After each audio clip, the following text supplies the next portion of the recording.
السلام عليكم. معكم فتيحة بوشيخي، موظفة سابقا في قطاع العام. بغيت نبارطاجي معكم اليوم القصة ديالي مع سرطان ديال الثدي. في 2011 اكتشفت عندي سرطان ديال الثدي، وما نكذبش عليكم الحياة ديالي تغيرت بواحد الدرجة كبيرة. جاني واحد الخوف كبير.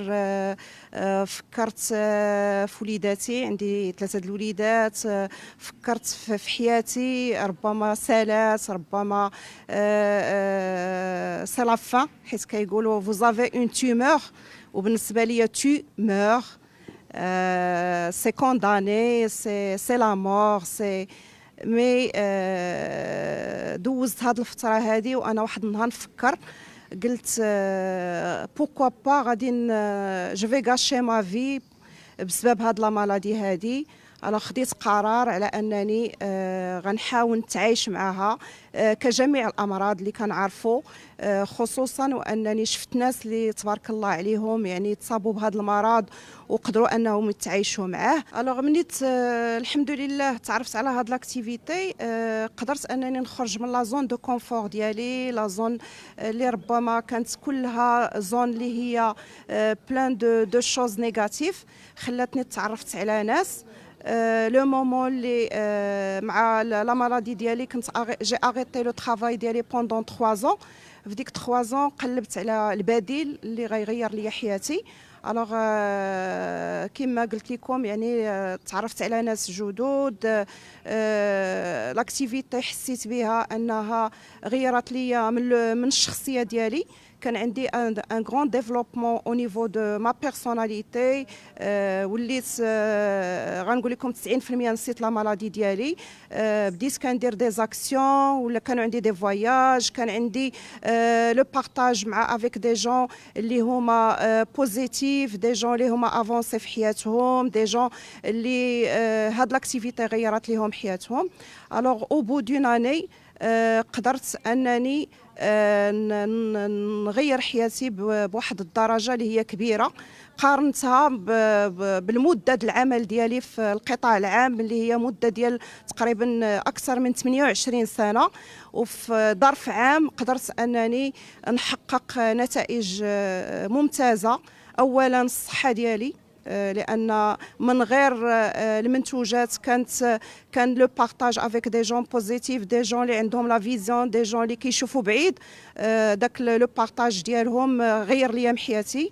دوزيام دي شوز، اكتشفت مع لو بروجي ان بيزنس اللي هو عطاني دي ريفونو اللي ما كنتش كنحلم بهم، دي ريفونو اللي ساعدوني في الدراسه ديال ولادي في اليترونجي.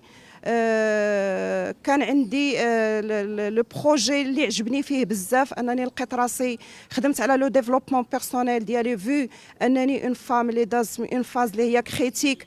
لقيت راسي كنعاون الناس وحدين اخرين انهم في لا ميم يعني ايطا اللي هما بحالي، انهم حتى هما يغيروا حياتهم. كنت سبب في تغيير يعني حياه ديال ربات بيوت اللي كانوا جالسين في الدار. يعني قدرت انني نخرجهم من لا زون دو كونفور ديالهم ونعلمهم ان بيزنس اللي غيمشي بهم بعيد. وانا بيني وبينكم اللي خلاني انني الحمد لله صافي دابا بلوس كو 8 طون وانا كنتعايش مع لا مالادي ديالي.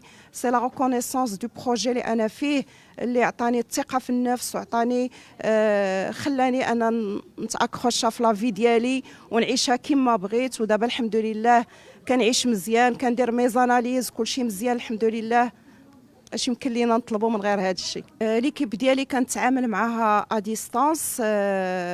عندي الزوج ديالي كان في الاول فاش خديت هذا القرار ما كانش موافق عليه، ولكن كان حضر معايا بزاف ديال لي كونفيرونس، وحضر معايا ودار معايا دي فواياج في المغرب وخارج المغرب.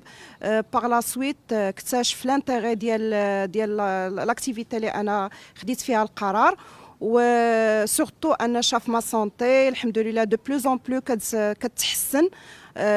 بيان سور الا بري لا ديسيزيون الا انتغري اوسي لاكتيفيتي معايا، ودابا معايا في لاكتيفيتي كيعاونني وكيساعدني، ومن هذا المنبر كنشكرو بزاف. النصيحه ديالي لجميع النساء انهم يبادروا بالكشف المبكر على سرطان ديال الثدي، ويعرفوا بانها ما هي الا البدايه، لان بزاف الناس كيحسب لهم راها نهايه، ما هي الا بدايه. وخذوني كمثال، يعني صافي دابا بريسك 8 ans، يعني 8 سنين من العمر ديالي، عمر جديد، حياه جديده. يعني il n'est jamais trop tard دو كومونسي، لان انا كنقول vous avez كيقولوا هما vous avez une tumeur، مي انا كنقول لهم vous avez une autre vie devant vous à vivre. اذا تشبتوا بالحياه، لا في اي بيل، اكتوبر اي غوز. وان شاء الله حاولوا تفاداو كاع لي زوند نيجاتيف، واللي عنده شي مشروع، واللي عنده شي عمل، واللي عنده شي مهنة يحاول يسيرها يوميا بطريقة طبيعية، لأنه مرض كجميع الأمراض. ما تنساوش تزورونا على الصفحة الرسمية ديال لالا مولاتي وتضغطوا على سبسكرايب باش توصلوا بكل جديد.